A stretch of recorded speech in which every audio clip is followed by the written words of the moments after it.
स्वागत है दोस्तों आपके अपने YouTube चैनल में। आज का टॉपिक है वायुमंडल से, और हम पिछले वीडियो से शुरू किए हुए हैं पृथ्वी के परिमंडल, पृथ्वी के 4 परिमंडल, स्थल मंडल, जल मंडल, वायुमंडल और जैव मंडल। स्थल मंडल और जल मंडल वाला वीडियो विस्तार से हम बनाए हुए हैं, आप डिस्क्रिप्शन लिंक में जाकर उसको देख सकते हैं। तो आज का टॉपिक है वायुमंडल। जो नए लोग वीडियो को पहली बार देख रहे हैं, प्लीज़ चैनल को सब्सक्राइब कर लीजिएगा, बेल आइकन भी प्रेस कर लीजिएगा ताकि आपको मेरा वीडियो पहले मिले। तो आइए बिना देरी के हम लोग शुरू करते हैं। आज का टॉपिक है वायुमंडल।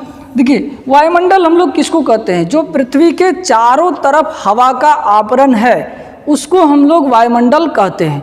पृथ्वी के चारों तरफ हवा के आवरण को वायुमंडल कहते हैं। और ये वायुमंडल जो है कई गैसों का मिश्रण है। वायुमंडल कई गैसों का मिश्रण है। अब ये गैस कौन कौन से हैं देख रहे हैं कि पहला है नाइट्रोजन, जो सबसे अधिक मात्रा में, यहीं से प्रश्न आता है कि वायुमंडल में सबसे अधिक गैसों की मात्रा कौन सी, सबसे अधिक किस गैस की मात्रा? तो नाइट्रोजन, यानी नाइट्रोजन सबसे अधिक।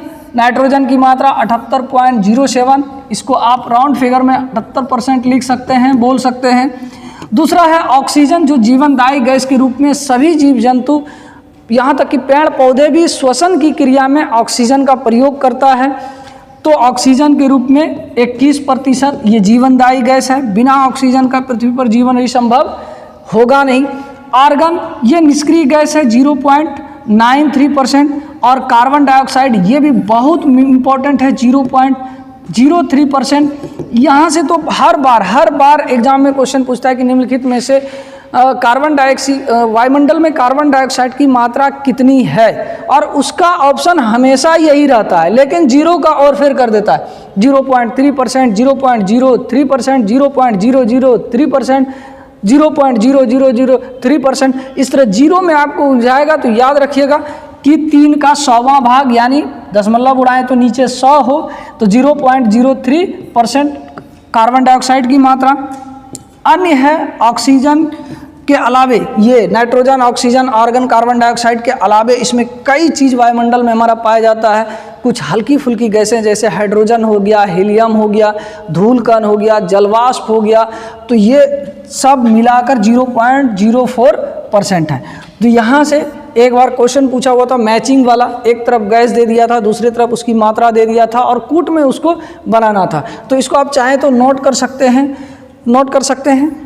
अगला है वायुमंडल 5 परतों में विभाजित है। वायुमंडल को 5 परतों में विभाजित किया गया है।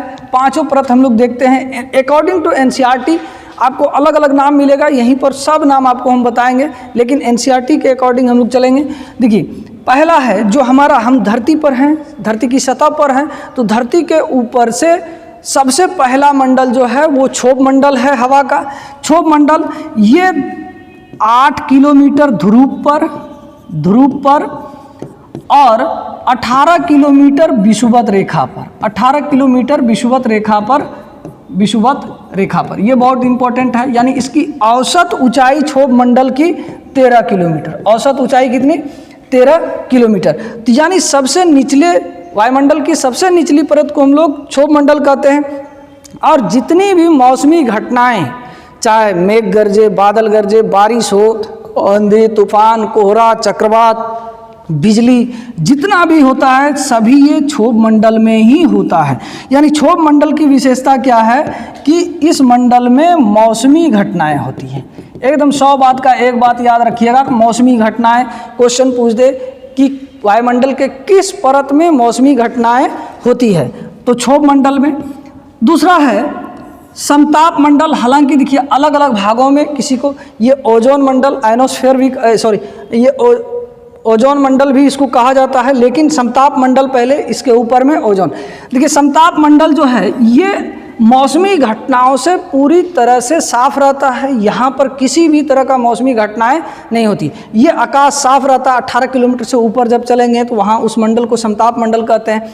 इसीलिए इस मंडल को, समताप मंडल को वायुयान उड़ने के लिए आदर्श माना जाता है। वायुयान, अब क्वेश्चन पूछेगा कि वायुयान उड़ने के लिए कौन सा वायुमंडल का परत आदर्श है, तो समताप मंडल।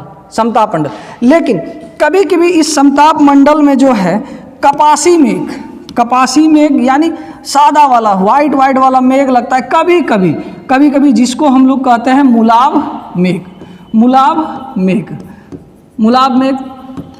तीसरा परत है, ये इसी समताप मंडल के ऊपर में ओजोन परत पाया जाता है, और ये ओजोन परत किसी भी जीव जंतु के लिए, पृथ्वी पर जो जीवन है उसके लिए बहुत इम्पोर्टेंट है, एक तरह से रक्षक है। इसीलिए पृथ्वी का, इसे ओजोन मंडल को पृथ्वी का कवच कहा जाता है।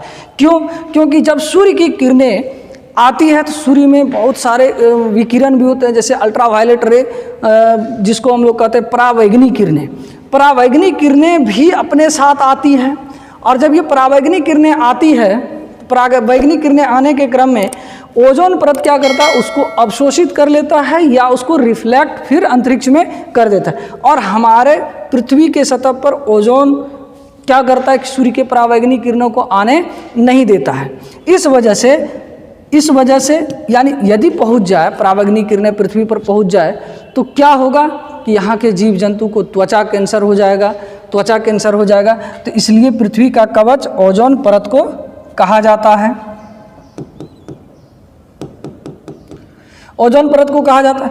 अगला है मध्यमंडल। देखिए ये मध्यमंडल जो है, मध्यमंडल क्या करता है कि यहाँ पर उल्का सब जो है, उल्का क्या होता है कि अंतरिक्ष में बहुत सी, जैसे कि क्षुद्र ग्रह पट्टी आपको हम बताए होंगे, जब सौरमंडल पढ़ाए होंगे तो क्षुद्र ग्रह पट्टी मंगल और बृहस्पति के बीच में रहता है, और ये जब घूमने के क्रम में ये भी सूर्य के चारों तरफ चक्कर लगाते हैं, लगाते लगाते आपस में कोई टकराता है तो अपना डायरेक्शन ये चेंज कर लेता है और ये ग्रह की ओर बढ़ने लगता है। ग्रह भी गुरुत्वाकर्षण के वजह से अपनी ओर खींचता है।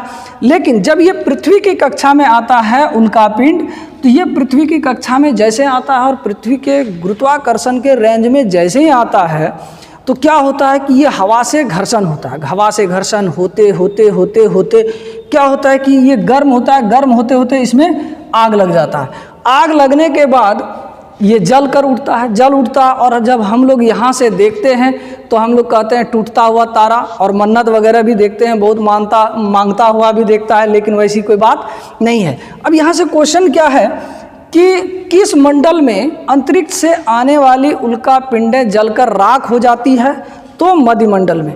ये कोई टूटता हुआ तारा नहीं है। एक राज की भी बात बताते हैं, जो लोग टूटते हुए तारे से मन्नत मांगते हैं ना, आज के बाद दावा है कि नहीं मांगिएगा आप। देखिए क्या होता है कि जब अंतरिक्ष यात्री अंतरिक्ष में जाता है तो आप लोग जानते हैं कि वहाँ ग्रेविटी नहीं है, गुरुत्वाकर्षण भी नहीं है, प्रेशर भी नहीं है।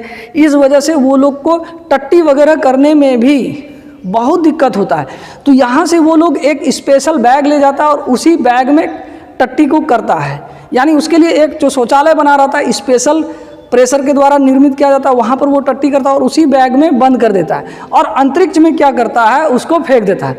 अंतरिक्ष में फेंक देता है और वो टट्टी जब धीरे धीरे धीरे धीरे धीरे जब गुरुत्वाकर्षण में आता है, पृथ्वी के रेंज में आता है, वायुमंडल में आता है, तो वो भी जलकर राख होने लगता है। और यहाँ से जब देखते हैं तो जलता हुआ है। मांगिए, खूब मन्नत मांगिए, जोश जल रहा है और आप लोग मन्नत मांग रहे हैं, अच्छी बात है। तो मध्यमंडल, इसमें क्या होता है कि अंतरिक्ष से आने वाली उल्का पिंडें जलकर राख हो जाती है। वायुमंडल, ये बहुत महत्वपूर्ण है। इसमें आयन मंडल है, आयन मंडल जिसको आयनोस्फीयर कहते हैं। आयन मंडल में क्या होता है कि हम जो रेडियो तरंगें छोड़ते हैं, आज जो हम टेक्नोलॉजी दूर संचार कम्युनिकेशन सिस्टम हमारा ठीक हुआ है इसी आयन मंडल के बदौलत। जैसे क्या होता है कि कोई भी प्रोग्राम रिले होता है तो कुछ भी हम बोल भी रहे हैं तो ये आयन मंडल से बाहर हमारा साउंड कहीं नहीं जाता है, सब अंदर में ही जाता है। तो ये आयन मंडल क्या करता है, फ्रीक्वेंसी को बाहर जाने वायुमंडल से नहीं देता और हमारे वायुमंडल में फिर से वापस आ जाता है। तो आयन मंडल 100 बात का एक बात, आयन मंडल क्या करता है कि कम्युनिकेशन सिस्टम में रेडियो तरंगों में दूर संचार में हमारे लिए लाभदायक होता है। हम कोई भी फ्रीक्वेंसी छोड़ते हैं रेडियो पर, टेलीविज़न पर, जो देखते हैं वहाँ से छोड़ा गया फ्रीक्वेंसी आयन मंडल से टकराता है, फिर आयन मंडल से फिर वापस होता है, फिर हमारा रेडियो टेलीविज़न ये सब कैच करता है, सिस्टम जो भी हो। अब तो अंतरिक्ष, अब देखिए यहाँ से क्वेश्चन था कि जितने भी कृत्रिम उपग्रह हैं, कृत्रिम उपग्रह जिसको सैटेलाइट कहते हैं, इसी आयन मंडल में यानी बाह्य मंडल में ही स्थापित किया जाता है, इसी मंडल में स्थापित किया जाता है।